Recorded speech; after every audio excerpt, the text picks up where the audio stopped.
के सभी मेरे साथियों को राजरत्न अम्बेडकर की ओर से जय भीम, नमो बुद्धाय। द बुद्धायन इस धम्मा के 14वें भाग में आप सभी लोगों का स्वागत है।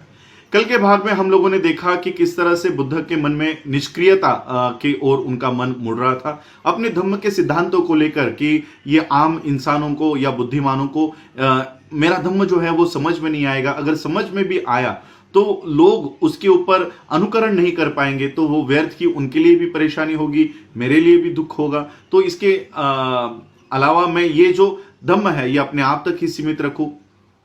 ये सारे विचार बुद्ध के मन में चल रहे थे। इसका ज्ञान सहमपति को हुआ। सहमपति ने अपना प्रदेश छोड़ा, बुद्ध के यहाँ आए, बुद्ध को समझाया कि पूरा विश्व जो है वो विनाश की ओर चल रहा है, और अगर इन हालातों में बुद्ध ने अपने सिद्धांतों की देशना अगर लोगों में जाकर नहीं की तो पूरी मानव जाति ये विनाश को प्राप्त हो जाएगी। और फिर बुद्ध को लगा कि हाँ, ये सही है कि पूरा विश्व जो है ये दुख से भरा पड़ा है, और मैंने जो प्रवज्ञा ली थी वो इसलिए ली थी कि दुख का जो मार्ग है, दुख के निराकरण का जो मार्ग है वो ढूंढा जाए और वो लोगों को बताया जाए।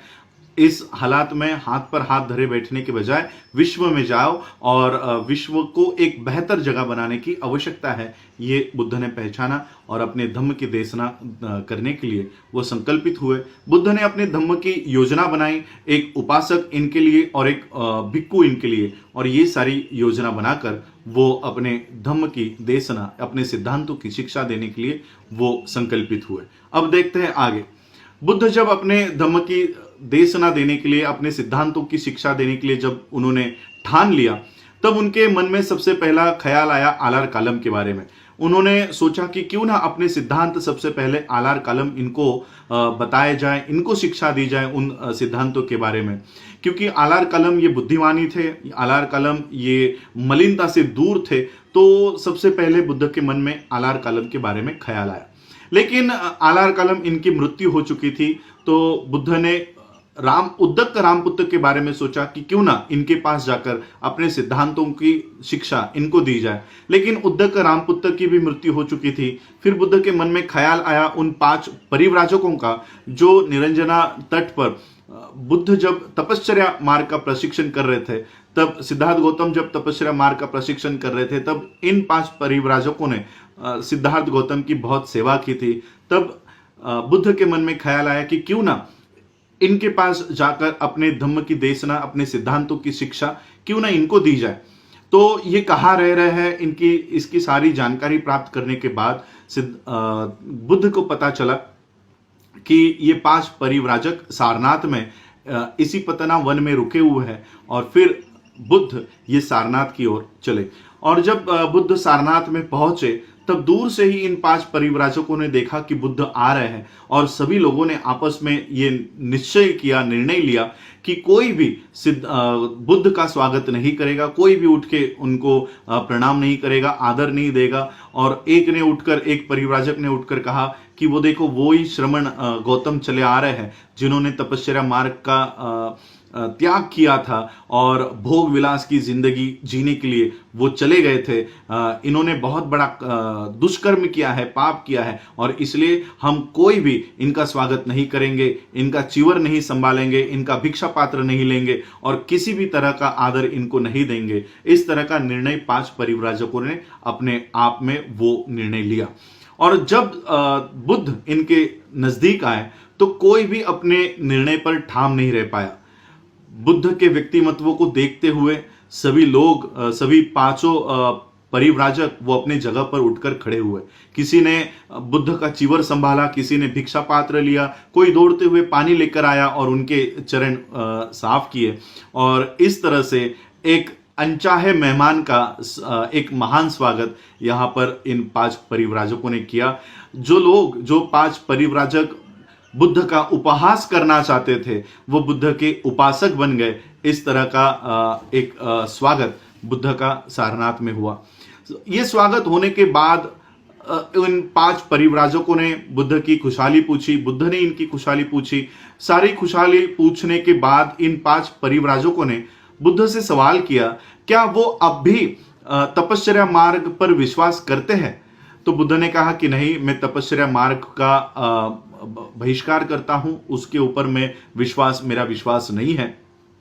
बुद्ध ने बताया कि जीवन जो है ये दो सिरों जैसा है, यानी एक किसी धागे के दो सिर होते हैं, तो उसी तरह से एक जीवन मार्ग कहता है कि वो एक जीवन मार्ग ऐसा है जो विषय आसक्त है, काम भोगों में आसक्त है, और दूसरा सिरा जो है वो आत्मक्लेश का है।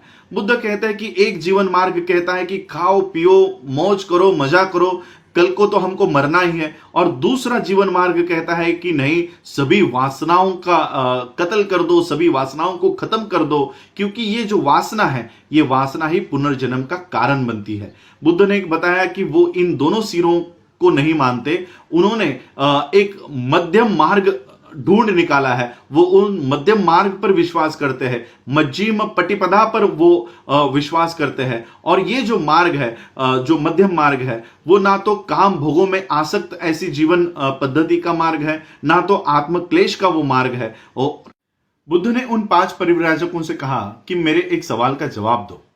अगर ये आत्मक्लेश का जीवन आपके मन में से सांसारिक, वैश्विक और इस स्वर्गीय काम इच्छा की भावना से, विषय आसक्त की भावना से अगर आपके मन को मुक्त नहीं कर पाते, इन काम अग्नि को शांत नहीं कर पाते, तो क्या यह आत्मक्लेश का जीवन व्यर्थ नहीं है? उन परिव्राजकों ने कहा, यह तो ऐसे ही है। बुद्ध ने पूछा, अगर ये आत्मक्लेश का जीवन आपके काम तृष्णा के अग्नि को अगर शांत नहीं कर सकता, तो ये दरिद्र जीवन क्यों हम लोग अपनाते हैं? ये दरिद्र जीवन हम लोगों को काम क्लेश का, आत्मक्लेश का ये जीवन ये त्यागना चाहिए। और फिर बुद्ध ने बताया कि जब तक आप अपने आप पर विजय नहीं पाते, अपने मन पर अगर विजय नहीं पाते, तब तक ये वैश्विक और स्वर्गीय भावना आप लोगों में बनी रहेगी। और इसलिए सबसे जरूरी है कि अपने आप पर विजय पाना। जब आप अपने आप पर विजय पा लोगे, तब इस तरह की जो भावना है, ये वैश्विक और स्वर्गीय भावना, ये खत्म हो जाएंगी। और जिस दिन ये सारी भावना खत्म हो जाएगी, जो भी आपकी नैसर्गिक आवश्यकता है, उसकी पूर्ति होने के बावजूद भी आप मलिनता से दूर रहोगे, और आपको उतना ही खाना पीना चाहिए जितना आपके शरीर को जरूरत है। इस तरह से बुद्ध ने अपने इस आत्मक्लेश के जीवन के बारे में इन 5 परिवर्तन। बुद्ध ने बताया कि सभी तरह की जो विषय आसक्ति होती है, ये इंसान को कमजोर बनाती है, और विषय में आसक्त इंसान जो होता है ये वासनाओं का गुलाम होता है, और इसलिए काम भोगों की इच्छा करना ये एक इंसान को नीच और अभद्र बना देती है। लेकिन वहीं पर बुद्ध कहते हैं कि शरीर की जो स्वाभाविक जरूरतें हैं उसको पूरा करना ये कोई बुरा कर्म नहीं है। ये हर एक इंसान का कर्तव्य है कि वो अपने शरीर को अच्छी निगाह उसकी रखे। एक सुदृढ़ शरीर में ही एक अच्छा मन वहां पर वास करता है, और अच्छे मन में ही जो विजडम होता है, जो प्रज्ञा होती है, उसका दिया उसमें ही प्रज्वलित होता है। इस तरह से बुद्ध ने अपने उन परिव्राजकों को कहा, उन परिव्राजकों को बताया कि एक तरफ एक ऐसा जीवन है जो विषय आसक्त में लीन होने के लिए कहता है, काम वासना में तृप्त होने के लिए कहता है। एक ऐसा जीवन मार्ग है जो खाओ पियो मजा करो इस तरह का संदेश देता है, और दूसरी तरफ एक ऐसा जीवन है जो खुद को तकलीफ देने वाला, जो आत्मक्लेश का जीवन है। इस तरह के दोनों जीवनों का संक्षिप्त में उन्होंने इन परिव्राजकों को उन दोनों जीवनों की व्याख्या करके वहां पर बताई। बुद्ध ने उन 5 परिव्राजकों को बताया कि इन 2 सिरों के अलावा एक नया मध्यम मार्ग है, और उस मध्यम मार्ग का ही प्रवचन, उस मध्यम मार्ग की ही देशना, उस मध्यम मार्ग का ही प्रचार बुद्ध करते हैं। उन 5 परिव्राजकों ने बुद्ध की सारी बातों को ध्यानपूर्वक सुना। मध्यम मार्ग के बारे में कुछ वो जानते नहीं थे, इसलिए मध्यम मार्ग के ऊपर वो कुछ बोल नहीं पाए।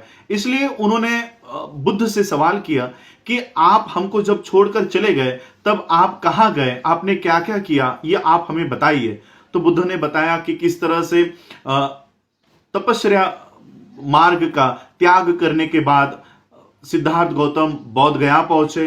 बोध गया पहुंचने के बाद उन्होंने एक पीपल के पेड़ के नीचे 4 हफ्तों तक ये ध्यान साधना की, चित्त की एकाग्रता की, और ध्यान साधना करने के बाद उन्हें किस तरह से एक नया मार्ग मिला और किस तरह से उन्होंने एक नए सिद्धांत का आविष्कार किया, ये सारी बातें उन्होंने 5 परिव्राजकों को बताई।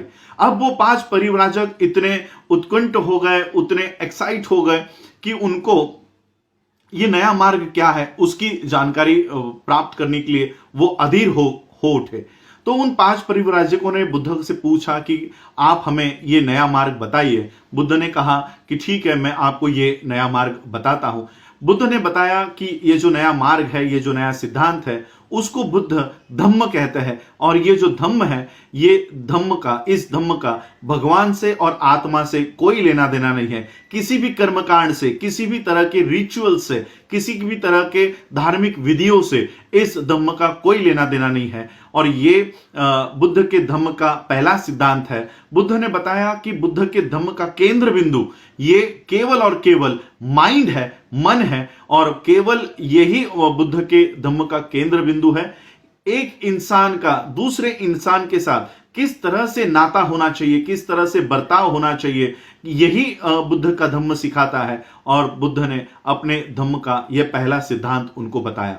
बुद्ध के धम्म का दूसरा सिद्धांत उन्होंने बताया कि विश्व में दुख है, इस बात को मानना, ये उनके सिद्धांत का, उनके धम्म का ये दूसरा सिद्धांत है कि विश्व में दुख है, इसकी स्वीकृति करना, इसको पहचानना, इसको रिकॉग्नाइज करना कि ये उनके धम्म का दूसरा सिद्धांत है। और उस दुख से मानव जाति को दूर करने, मानव जाति को बाहर निकालने के लिए, इस दुख का निराकरण करने के लिए एक नया मार्ग ढूंढ निकालना, एक धम्म ढूंढ निकालना, यही उनके धम्म का दूसरा सिद्धांत है। उन्होंने बताया कि धम्म का एकमात्र उद्देश्य है, वो यही है कि दुख को किस तरह से दूर किया जाए, यही उनके धम्म की नींव है। और किसी भी धर्म को अगर कहना है, तो जब तक वो किसी के दुख को दूर नहीं करता, तब तक ऐसे धर्म को धर्म नहीं कहा जा सकता। बुद्ध ने बताया कि जो श्रमण और जो ब्राह्मण इस बात पे अगर विश्वास नहीं करता है, तो वो उनके दृष्टि से वो श्रमण नहीं है, वो ब्राह्मण नहीं है। अगर कोई ब्राह्मण दुख दूर करने के बारे में नहीं कहता, वो ऐसे धर्म का प्रचार नहीं करता, तो ऐसे श्रमण को, ऐसे ब्राह्मण को ब्राह्मण नहीं मानना चाहिए। उन 5 परिव्राजकों ने बुद्ध से पूछा, अगर आपके धम्म का सिद्धांत ये दुख के अस्तित्व का स्वीकार करना है और दुख को दूर करना है, तो क्या आपका जो धम्म है, ये धम्म लोगों के जो दुख है उसको दूर करता है? तो बुद्ध ने बताया हाँ, कि उनका जो धम्म है, ये लोगों के जो दुख है उसको दूर करने का काम करता है। अगर मनुष्य बुद्ध के बताए हुए 3 मार्ग पर चले, तो लोग अपने आप के जो दुख है, वो दुख इन 3 मार्गों के ऊपर चलकर वो अपने आप को दुख मुक्त कर सकते हैं। पहला मार्ग बुद्ध ने बताया, पाथ ऑफ प्यूरिटी, जो शुद्धता का मार्ग है, उस मार्ग के ऊपर अगर लोग चले तो अपने आप को दुख मुक्त कर सकते हैं। दूसरा मार्ग बुद्ध ने बताया, पाथ ऑफ राइटियसनेस, सदाचरण का मार्ग। सदाचरण के मार्ग पर अगर लोग चलते हैं तो लोग अपने आप को दुख मुक्त कर सकते हैं। और तीसरा मार्ग बताया, पाथ ऑफ वर्च्यू, शील मार्ग। इस शील मार्ग पर अगर लोग चलते हैं तो अपने आप को दुख से मुक्त कर सकते हैं। और फिर बुद्ध ने बताया कि उन्होंने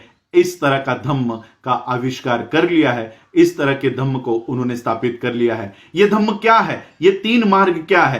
path of purity, path of righteousness, path of virtue, यानी शुद्धि का मार्ग, सदाचरण का मार्ग और शील का मार्ग। ये मार्ग क्या है, ये हम कल के एपिसोड्स में देखेंगे। आज आप लोगों ने मुझे सुना, उसके लिए आप सभी लोगों का आभार। जय भीम, जय भारत, जय बुद्ध।